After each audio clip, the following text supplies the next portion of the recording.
Welcome to Essential Libertarianism, selected readings from voluntarist.com. Essential Libertarianism is voluntarism. Let's reclaim the anti-political heritage of this philosophy together. The essays and books we read in this show will bring us closer to the state-free voluntary society that we desire. Let's begin the journey.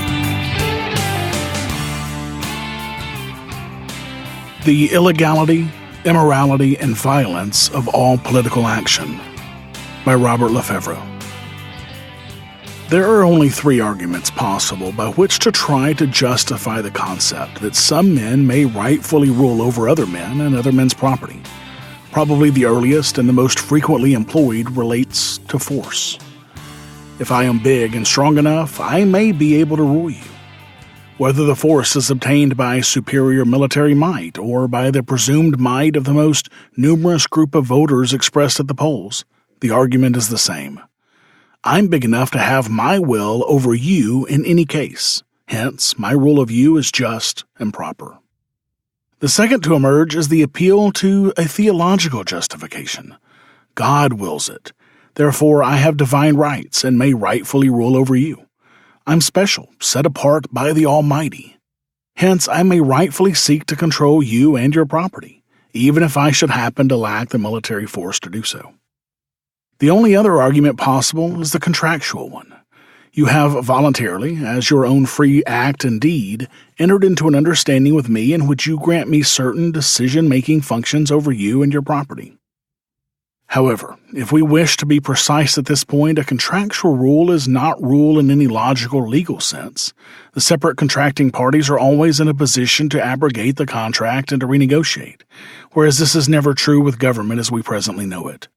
The contractual argument is the gist of the Declaration of Independence. The plight of the people of the United States is best summed up by recognizing that it is popularly believed that all three arguments are quite properly employed in our case.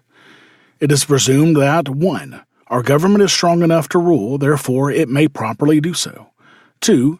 The Constitution is a divine instrument, the explicit result of heavenly supervision over the revolutionary leadership which brought about our separation from England. And thus, as a curious extension of that argument, while God has dethroned the king, God supervises elections and the voice of the people is the voice of God. Vox populi, vox Dei. Further, 3. The creation of the governmental structure was contractual in nature. Hence, everything the government does is the result of a social contract to which we have all implicitly or explicitly agreed. There is only one of these arguments that has any substance. The government is very strong, and thus, because of its power, it may very well manage to rule. However, any pretense that the government has been divinely ordained or that some kind of social contract, explicit or implicit, exists between the government and those governed is pure nonsense. Let me deal with the theological implications first. The very core of the resistance which led to the formation of this country as a separate nation, inspired by such men as Sam and John Adams, Jefferson, Hancock, Franklin, Henry, and 100 others, rested its case on a denial of divine rights reposing in any man or body of men. It was the argument of those who signed the Declaration of Independence or the Virginia Bill of Rights, and of Tom Paine and Common Sense, that divine rights which raised some above others didn't and couldn't exist. On the contrary, the position was taken that all men had precisely the same rights, no one having or being able to obtain any moral ascendancy over any other. It's important to note that the documents referred to, which represented the axiomatic base to be established, clearly showed that all men's rights are inalienable. That can only mean that rights cannot be alienated. What these men were seeking to establish was the validity of a contractual government and the invalidity of any other kind of government. By no possible process whatever could any man obtain a right to rule over any other, either by force of arms, by the voting process, or by other practices. The denial of divine rights reposing in anyone or obtainable by anyone became the most dominant characteristic making up the belief of an American. Any pretense to divine rights was, hence, un-American, archaic, and relegated to the ash heap. It is on this point alone that we fought and obtained our independence. Unfortunately, 13 years after signing of the Declaration, the entire concept of a contractual government was put aside. Instead, a single political party put together a governmental structure embodied in the Constitution, which was not and never has been a social contract, and which has never been a statement coming from we the people of the United States. Voluntarism is perhaps the most important libertarian philosophy, and this podcast is designed to give you a piece of that. But there is a ton of other information out there on the topic of voluntarism. This is why we've compiled an easy list of great voluntarist resources in one location as a one-stop shop for the very best voluntarist content out there. From authors such as Lysander Spooner, Henry David Thoreau, Etienne de la Boétie, Larkin Rose, Carl Watner, Herbert Spencer, and more at essentiallibertarianism.com/books. The best part is that every time you buy something from that list, you help support this show without having to pay a penny extra. So go to essentiallibertarianism.com/books today to start or accelerate your journey to the only non-political, non-violent strategy to achieve a free society and help us delegitimize the state. essentiallibertarianism.com/books.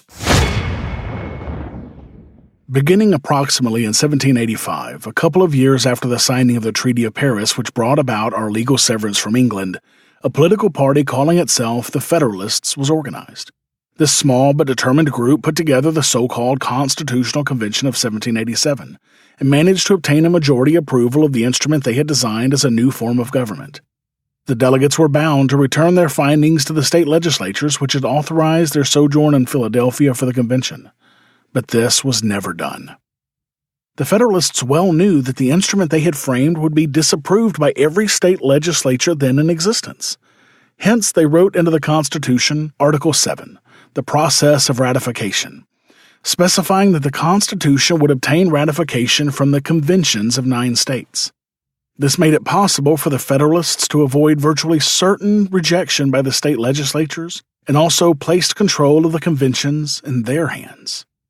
As the only organized political party, they carefully packed the separate conventions, making certain not to convene any of them until they were reasonably certain of a successful vote. This procedure by itself wipes out any possible assumption of legality or moral obligation.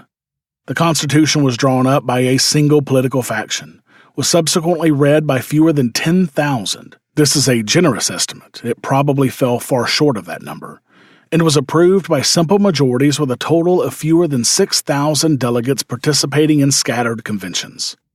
Opposition was strong, and the Constitution barely squeaked by in some states. Thus, the instrument was drafted and approved, in the main, only by a few people within a single political party. Yet the instrument purports to come from we the people of the United States.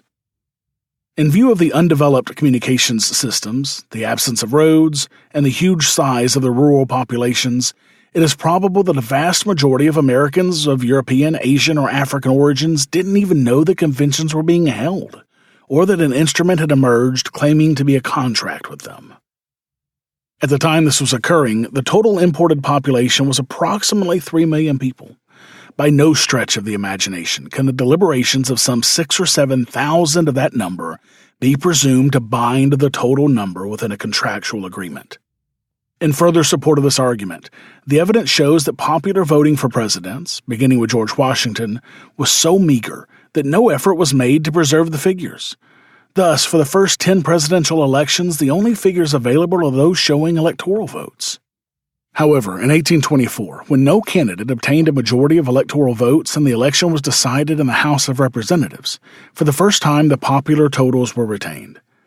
The 4 candidates running that year polled an aggregate of 352,062 votes, while the population of the United States, according to the census of 1820, had reached a total of 9,638,453. Only slightly more than 3% of the total population was voting even at this late date. The winning candidate in 1824, John Quincy Adams, received 105,321 votes, slightly more than 1% of the population of 1820. It's reasonable to assume that popular voting prior to 1824 was considerably less. There's no way these facts can be construed as evidence of a contract with the people of the United States. As a result of the constant barrage of propaganda to which we're subjected, both directly from government and through the governmentally dominated and supported public school system, we've been led to believe that the American government has some kind of divine right to impose its will on us and to take our money and property and lives, if it so chooses.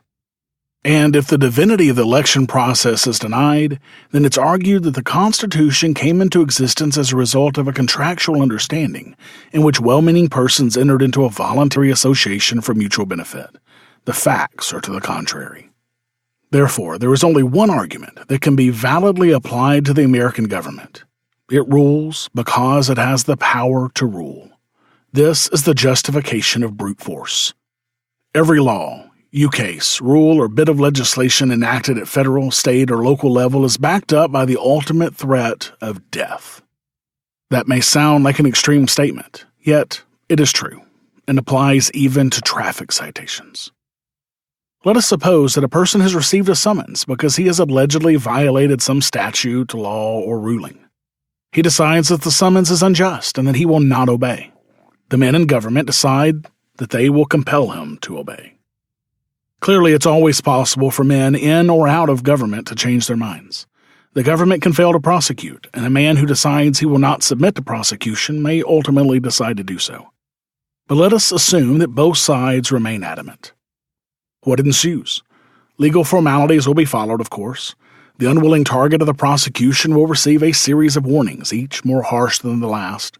Finally, since he will not obey, he will be physically arrested. But if he submits to arrest, he is in fact obeying. Therefore, he must resist arrest or confinement. Ultimately, he will be shot for resisting arrest or for trying to escape. The shot may not be fatal, but unless the man submits, he must keep trying to escape. In the end, death will be inflicted. The ultimate truth is that even a traffic citation is backed up by an appeal to ultimate force to the point where death makes obedience impossible. To assume that the people of the United States entered voluntarily into a contractual relationship of such unbalanced character that specific performance on the part of one of the contracting parties is enforced under the threat of death, while specific performance on the part of the other contracting party is totally unenforceable, is a patent absurdity. No sane or reasonable human being would voluntarily bind himself by any such contract. There is no such way in which a remedy can be found for government that exists only by force, until the people at large understand that that is the only kind of government they have. However, this most assuredly does not imply, nor should it be inferred, that a government of force should be overturned by force. In my judgment, such should never be attempted. A forceful government, forcefully eliminated, leaves forceful persons in control. The result is not a cure, but a further extension of the disease. There are available far more efficacious methods than an appeal to arms. The first and most important of these is an appeal to reason and to peace. We have long been aware that slaves can be the product of monarchs and dictators. It's time we realized that slaves can also be produced by legislatures and by executive decrees. Thank you for listening to Essential Libertarianism. You can check out the archives of all of our episodes at essentiallibertarianism.com. And you can subscribe to future episodes on any podcatcher, including Apple Podcasts, Stitcher, Google Play, and more. This has been a Pax Libertas Productions podcast.